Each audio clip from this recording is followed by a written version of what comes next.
Hello students, in this video we'll be looking at a very important concept called increasing and decreasing functions. तो ये जो concept है वो specially graphs वगैरह plot करने में यूज़ आएगा. MCQs में मल्टी 4 ग्राफ्स दे देंगे, उसमें से you might have to choose which graph is correct. तो उसमें ऐसे टेक्निक्स वगैरह यूज़ करना पड़ जाता है बार बार. Okay, so let's look at this. Now the first thing is increasing function. तो इंक्रीजिंग फंक्शन का मतलब क्या हुआ? एक फंक्शन है, let's say y is equal to f of x. Increasing function का मतलब होता है कि if x increases then y increases, and if x decreases then y decreases. Now here's the thing, ये जरूरी नहीं है कि ये हमेशा ऐसा होता रहे. किसी एक पर्टिकुलर रेंज ऑफ एक्स के लिए, for certain value range of x के लिए ये वैलिड हो सकता है. फॉर एग्जांपल, अगर आप साइन का ग्राफ प्लॉट करें तो साइन का ग्राफ कैसा रहता है? ऐसा. तो इधर से देख सकते हैं कि 0 से π/2 एक्स बढ़ने से, एक्स के बढ़ने से y क्या हो रहा है? बढ़ रहा है कि नहीं? पहले y 0 था, फिर y बढ़ते बढ़ते किधर तक पहुंचेगा? 1 तक. उसके बाद देखो क्या हो गया? कम होने लगा. मतलब ये क्या हो गया? From 0 to y is equal to sine x अगर लिखो तो फ्रॉम 0 टू π/2 ये कैसा है? Increasing function. Okay, from 0 to π/2 this is an increasing function. All right, now what about a decreasing function? Decreasing function का मतलब होता है इसका उल्टा. Decreasing function is simply decreasing function. Decreasing function का मतलब क्या हो गया कि अगर मान लो y is equal to f of x function है, तो if x increases implies y decreases, and if x decreases implies y increases. ठीक है, तो बेस्ट एग्जांपल मैं क्या ले सकता हूँ? फ्रॉम साइन फंक्शन ही अगर ले लो तो 0 से π/2 तो इंक्रीज हो रहा था, तो π/2 से पाई क्या हो रहा है? डिक्रीज. तो from y is equal to sine x के लिए 0 टू π/2 ये क्या है? Increasing function. And π/2 to pi वो क्या है? Decreasing function. ओके, तो ये होता है increasing and decreasing function. Now increasing and decreasing functions 3 type के हो सकते हैं. ठीक है, एंड उसको कैसे हम लोग आइडेंटिफाई करेंगे वो देख लेते हैं. ओके, तो let's look at increasing functions first. तो इंक्रीजिंग फंक्शन में अगर मैं ग्राफ प्लॉट करूं, let's say this is x and this is y, so there are 3 ways. 3 nature हो सकते हैं x बढ़ने से y के बढ़ने का.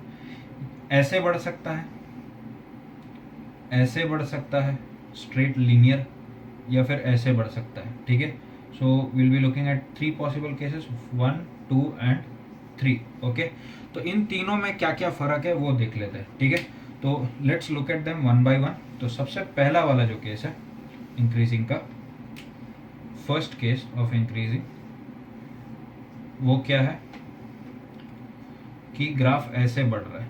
तो ऐसे बढ़ने से एक चीज नोटिस करना, इस पे इस इधर से इधर का जो कर्व है, इस पे कोई भी एक पॉइंट पकड़ो, तो इस पॉइंट पे टेंजेंट ड्रॉ करोगे. अगर तुमने इस पॉइंट पे टेंजेंट ड्रॉ किया, ये टेंजेंट दिख रहा है, तो इसका स्लोप क्या है? पॉजिटिव है. स्लोप क्या है? पॉजिटिव. मतलब dy/dx क्या होगा? पॉजिटिव. बट एक चीज नोटिस करना कि जैसे जैसे ये x बढ़ते जाएगा, मान लो थोड़ा x चेंज कर देते हैं, मतलब पॉइंट को चेंज कर दे, यहाँ पे ले लेते हैं, तो यहाँ पे भी देखो क्या होगा? यहाँ पे भी देखो स्लोप क्या है? पॉजिटिव है. बट स्लोप का वैल्यू क्या हो रहा है? कम होते जा रहा है. ठीक है, तो इधर से इसका आइडेंटिफाइंग पॉइंट क्या है कि स्लोप पॉजिटिव है, मतलब फर्स्ट पॉइंट dy/dx क्या है? पॉजिटिव, मतलब ग्रेटर देन 0. एंड दूसरा चीज, स्लोप इटसेल्फ इज डिक्रीजिंग, मतलब rate of change of slope is negative, मतलब d² y/dx² will be negative. तो अगर फर्स्ट डेरिवेटिव पॉजिटिव है और सेकंड डेरिवेटिव नेगेटिव है, मतलब कैसा फंक्शन होगा, ऐसा इंक्रीजिंग फंक्शन होगा। Alright, now let's look at second one. Second case में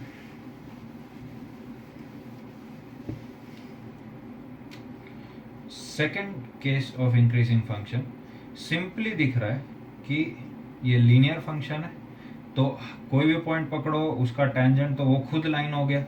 यहाँ पे तो सीधा दिख रहा है कि स्लोप क्या है, पॉजिटिव, मतलब फर्स्ट पॉइंट आइडेंटिफाइंग पॉइंट क्या है, फर्स्ट डेरिवेटिव क्या रहेगा, पॉजिटिव, एंड सेकंड डेरिवेटिव क्या रहेगा, zero, because slope is not changing, हर पॉइंट पे स्लोप क्या है, सेम। तो d square y by d x square would be zero. Alright, so that was the second case. Now the third case of increasing function is the graph would look like this. तो यहाँ पे देखो इस point पे इसका slope क्या है, positive, इस पॉइंट पे भी इसका स्लोप क्या है, पॉजिटिव। तो दोनों केस में पहला पॉइंट तो क्या है कि dy by d x would B positive, slope क्या है, पॉजिटिव है, but can you see that the slope itself is increasing, x के बढ़ने से स्लोप भी बढ़ रहा है, मतलब दूसरा पॉइंट क्या है, rate of change of slope should be positive. So this is the identifying point of such an increasing function. Now let's look at decreasing functions. ठीक है, तो डिक्रीजिंग फंक्शंस भी इसी तरह से तीन टाइप के हो सकते हैं। डिक्रीजिंग फंक्शंस, तो डिक्रीजिंग फंक्शंस का, डिक्रीजिंग फंक्शन में देखो कि x के साथ, x के बढ़ने से y ऐसे कम हो सकता है, लीनियरली कम हो सकता है, या फिर ऐसे कम हो सकता है। ठीक है, so let's say this is 1, this is 2 and this case 3। तो इंडिविजुअली देखते हैं। ऑलराइट, तो first one is, first case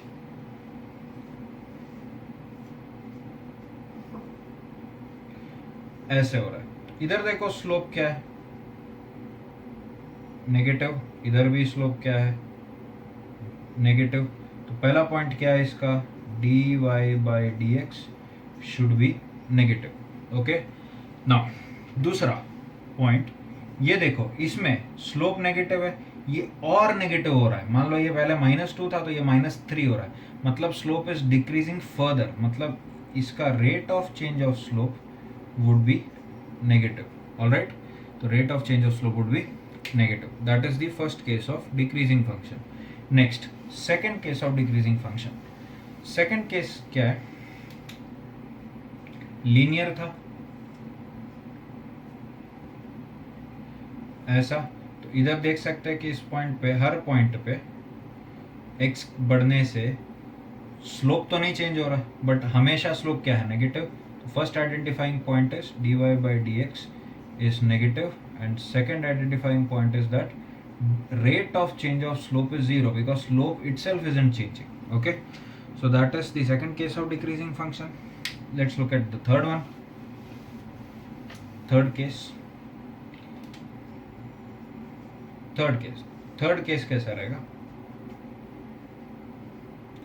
Third case was like this. All right, तो यहाँ पे देखो क्या है, स्लोप नेगेटिव, यहाँ पे भी स्लोप क्या है, नेगेटिव। अब देखो x के बढ़ने से, देखो दोनों केस में क्या है, both the points dy by d x is negative, slope तो नेगेटिव है, but what about the slope itself, वो पहले अगर वो स्लोप का वैल्यू धीरे धीरे इट्स गोइंग टुवर्ड जीरो, मतलब ये अगर पहले -5 था तो अभी -4, फिर -3, -2 ऐसा हो रहा है, मतलब slope itself is increasing. Okay, तो d square y by d x square is positive in this case. Right, so we just saw 3 types of increasing functions and 3 types of decreasing functions. The bottom line is कि increasing अगर है, अगर कोई function increasing function है, तो increasing function का idea ये है कि d y by d x, उसका जो रेट ऑफ चेंज रहेगा, it has to be positive. And अगर डिक्रीजिंग फंक्शन है तो dy बाई डी एक्स क्या रहेगा, dy by d x would be negative. Now you might ask, what if dy by dx is equal to 0? तो dy by dx equal to 0 का मतलब क्या हो गया? स्लोप है ही नहीं. तो स्लोप ना होने का मतलब क्या होगा? दो चीजें हो सकते हैं. या तो देख सकते हैं कि ऐसा कर्व होगा और यहाँ पे देख सकते हैं इस पॉइंट पे स्लोप क्या है? There is no slope, slope is 0. या फिर क्या हो सकता है? ऐसा हो सकता है, लोअर मोस्ट पॉइंट, इधर भी क्या है? Slope 0. And the third possibility is it is a straight line itself. तो एक स्ट्रेट लाइन है तो उसका तो स्लोप एनीवे 0 रहेगा. Slope straight line which is parallel to the x axis. All right, so that was increasing and decreasing functions.